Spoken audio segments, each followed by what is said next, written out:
যাচ্ছে তাই রকম অবস্থা। মানে বাড়ি এসে শুধু দেখছি, মার সাথে একটু ওষুধ আনতে গিয়েছিলাম, এসে দেখছি এরকম কাণ্ড।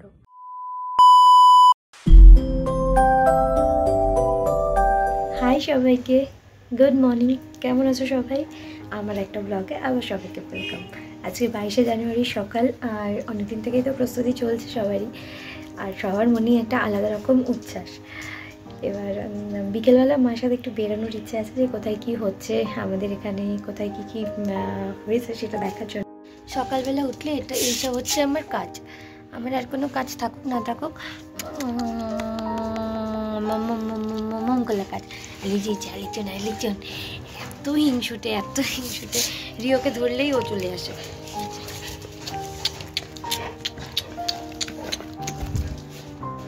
লেজের বাড়ি দিয়ে চলে গেল ক্যামেরার মধ্যে। সন্ধ্যাবেলা তো বেরোবই, আর সকাল থেকে সেরকম আর কি কিছু আর কি করিনি এখনো অবধি। আর যা যা করি চলো তোমাদের সাথে শেয়ার করছি, আর ব্লগটা এখান থেকে স্টার্ট করছি আজকে। চলো।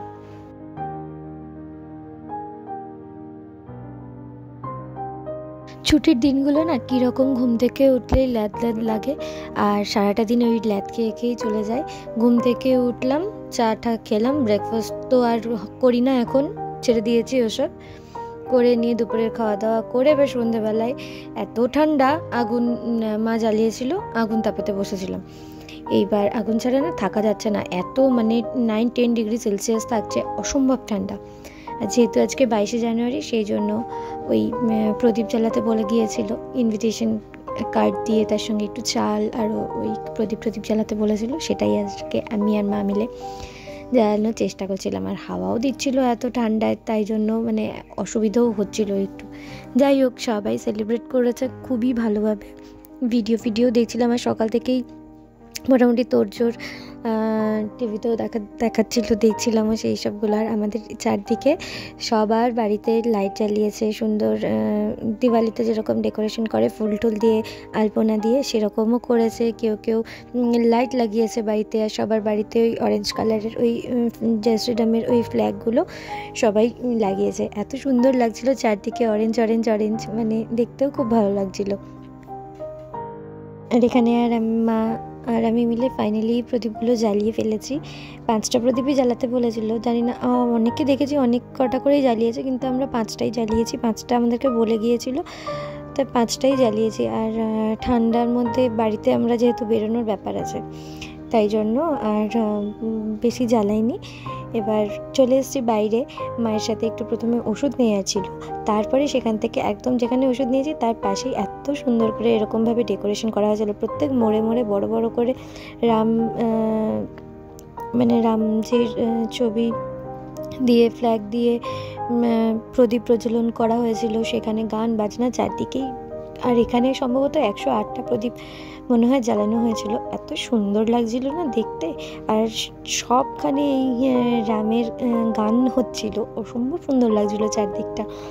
আর চারদিকে লাইট, মনে হচ্ছিল আবার সত্যি দিওয়ালি, তার মধ্যে বাজি পোড়ানো হচ্ছিল কোথাও, সত্যি দিওয়ালি লাগছিল।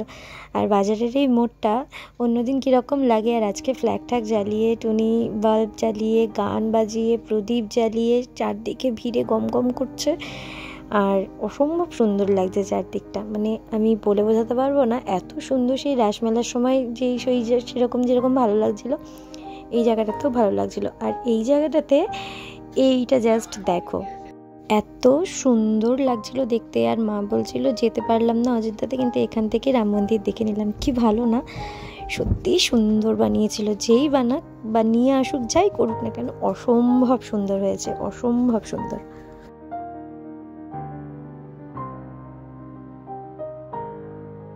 আমাদের এখানে এই মার্কেট এরিয়াতে, এই জায়গাটাতে অনেকটা জায়গা জুড়ে এরকম টুনি দিয়ে চাদর মতন করা হয়েছিল, যেটাও অসম্ভব সুন্দর হয়েছিল। প্রচুর মানুষ, প্রচুর ভিড়, তাই জন্য কি হচ্ছিল দেখার জন্য আমি আর মা সামনের দিকে এগোচ্ছিলাম। অ্যাকচুয়ালি এখানে এত সুন্দর টুনি দিয়ে সাজানো হচ্ছিল, অনেকদিন থেকেই আসবো একটা প্ল্যান ছিল। আমাদের এখানেও রাম মন্দির একটা বানানো হয়ে যায়, সেই অবধি আর যাওয়া হয়ে ওঠেনি। এবার এই যে মন্দিরটা, এই মন্দিরটা হনুমান কিছুই এখানটাতে সেলিব্রেট হয়। এখানটাতে প্রসাদ বিতরণ হচ্ছিল, তাই জন্য আরও বেশি ভিড় ছিল। আর মন্দিরটাও অসম্ভব সুন্দর করে ডেকোরেট করা হয়েছিল, তার সঙ্গে গান বাজনা তো আছেই, আর প্রসাদ দিচ্ছিল। এত ভিড় হয়েছে মানে হাঁটা চলার অসুবিধে হচ্ছিল, গাড়ি ঘোড়া চলার অসুবিধে হচ্ছিল, কিন্তু অসম্ভব সুন্দর লাগছিল।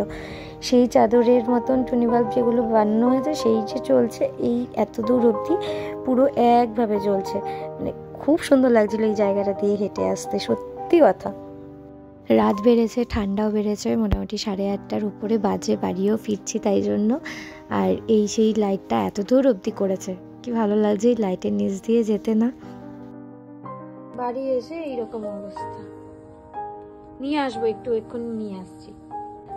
এই এত টিস্যু, কতগুলো টিস্যু ছিল এখানে, আমার ওষুধের সব ওইসব ছিল এইখানে, তুলো এইখানের মধ্যে আমার ওষুধ সব ছেঁড়া কুটি কুটি। এখানে আমার নতুন ট্রাইপড, এটা আমার একদম নতুন, 1 মাস বয়স হয়নি ট্রাইপডটার।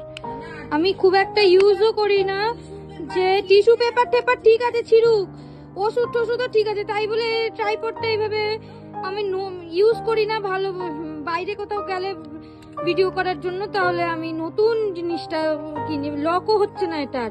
আর এইটা তো তাও ঠিক আছে, কোন রকম বডিটা যাবার, নিচটা পুরো কামড়ে এই অবস্থা।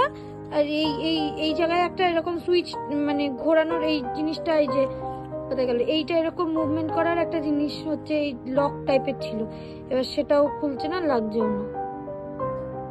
এগুলো দেখে এতটাই মন খারাপ হয়েছে। এবার মা একটু প্রসাদ দিচ্ছিল, সেই ওখানকার প্রসাদ সবখান থেকে দিয়েছে, সেই সব প্রসাদ খেয়ে মনটাকে এবার ঠিক করছি। যাচ্ছে তাই রকম অবস্থা, মানে বাড়ি এসে শুধু দেখছি, মার সাথে একটু ওষুধ আনতে গিয়েছিলাম, এসে দেখছি এরকম কাণ্ড।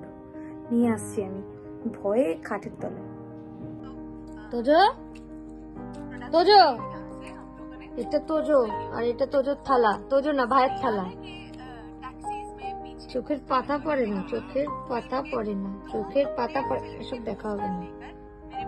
মাছের এই কাঁটাটা খাওয়া দাওয়ার সময় তোজোকে ফাইনালি একবারে আনতে পেরেছি, কারণ তার আগে অবধি তো বিছানার তলায় ভয়ে ছিল, মানে বুঝতে পেরেছে যে কিছু একটা করেছে যেটা খুব খারাপ, আর আমি রাগ করেছি বা বকা দেবো।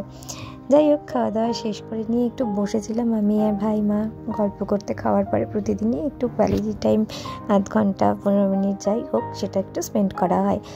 তারপরে রিও শুয়েছিল, এবার রিওকে নিয়ে একটু খোঁচাখুচি করছিলাম। বললাম না সকাল থেকে ওটা থেকে একদম সেই সবজি আমার এই সবই চলে। তো এই ছিল আজকে ভিডিও। আর আমাদের রাম মন্দিরের যে যা যা অনুকরণে যা যা করা হয়েছিল সেগুলো তোমাদের কেমন লাগলো অবশ্যই কমেন্টে জানিও। দেখা হচ্ছে খুব তাড়াতাড়ি নেক্সট একটা ভিডিওতে। Till then tata.